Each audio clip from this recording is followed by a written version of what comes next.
On the morning of September 11th, 2001, 19 Al-Qaeda hijackers across 4 aircraft, American Airlines Flight 11, United Airlines Flight 175, Flight 77, and Flight 93, will commit the deadliest foreign attack on US soil.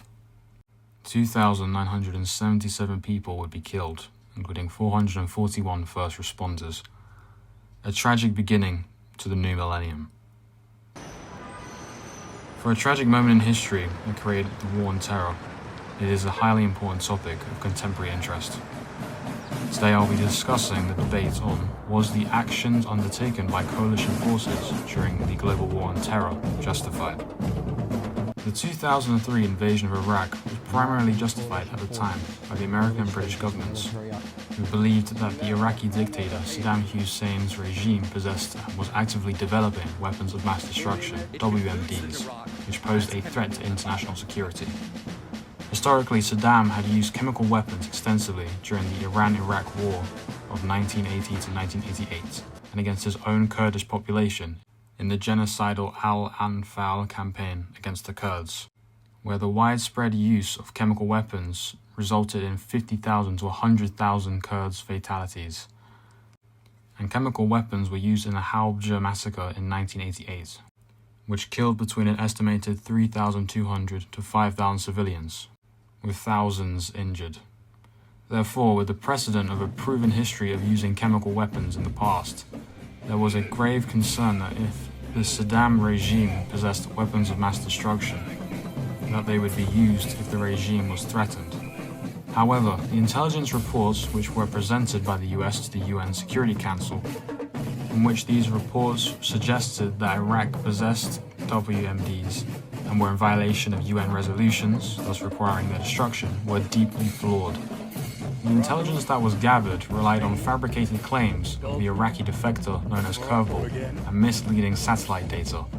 Therefore, the intelligence was inaccurate, overstated, and ultimately led to the failed location of WMDs in Iraq. The US also claimed that Iraq had ties to terrorist organizations, including Al-Qaeda, and that the removal of Saddam Hussein would help in the fight against terrorism. Saddam's government actively sponsored international terrorist groups, like the Palestine Liberation Organization, and provided refuge to the MKO, both of which carried out attacks on civilian and military personnel. However, the Iraqi regime was not strongly linked to Al-Qaeda. Iraq had been a state sponsor of international terrorism, which violated UN resolutions, and they had failed in an assassination attempt against the former US President George H.W. Bush in 1993. Furthermore, the Fedayeen Saddam training camps trained terrorists for operations both inside and outside Iraq, including individuals designated for suicide operations. However, in the context of the war on terror, in the 2008 Comprehensive Pentagon Study, the 2004 9/11 Commission, and an eventual UN Terrorist Committee found that no credible evidence of a direct operational link between Saddam Hussein's Iraq and Al-Qaeda existed. Some have justified the invasion of Iraq as necessary to depose Saddam's tyranny, as he had committed numerous human rights violations, in order to establish a stable democratic government that would be beneficial both to the region and to the Iraqi people. The 2003 invasion lacked the authorization of a UN mandate, showing a disrespect for international law and the credibility of the UN. The coalition of the willing failed to find any stockpiles of WMDs in Iraq, although degraded chemical munitions from before 1991 were discovered later. The Iraqi regime had persistently violated UN Security Council resolutions, including UNSCR 1441. With casualty estimates of the conflict ranging drastically from hundreds of thousands to millions, the legal, moral, and humanitarian justifications of the conflict fall under hard scrutiny. Another area of interest is the invasion of Afghanistan, which saw the Taliban quickly ousted out of power and witnessing one of the most one-sided asymmetric warfare in history. Therefore, a big question remains: should NATO, and especially the US, have left Afghanistan?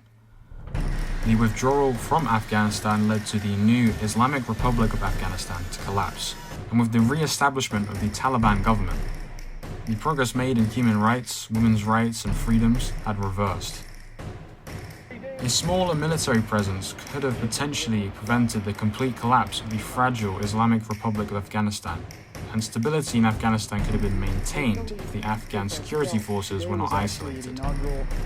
A continued presence in Afghanistan could have prevented the nation again becoming a safe haven for terrorist groups. Despite this, the US war in Afghanistan had cost in excess of $2.3 trillion for the 20-year conflict, with that figure covering the costs of operations both in Afghanistan and Pakistan, and not even covering the future costs of veteran care, or the interest incurred on debt to fund the war. For the UK, the war cost £22.9 billion, and the invasion of Iraq contributed to the downfall of Tony Blair's New Labour. The conflict did not eliminate terrorism or guarantee US security, as terrorism grows and evolves past the frontiers of Afghanistan. A prolonged military presence in Afghanistan failed to establish a functioning nation-state, but in the short term, it prevented the Taliban from regaining control. Military action in Afghanistan disrupted the operations of Al-Qaeda in the short term.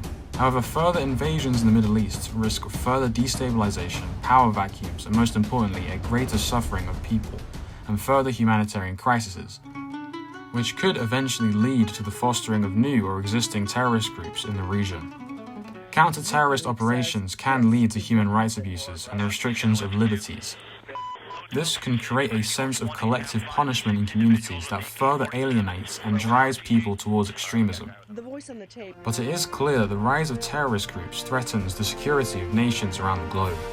Military interventions in the Middle East and Central Asia have been extremely costly in both financial resources, materials, and most importantly, human lives, with no guarantee of a long-term success against the evolving terrorist threat. It is crucial that the threat of terrorism is fought by the international community, and that more needs to be done to cultivate a safer world which is committed to upholding international law. Thank you for your attention.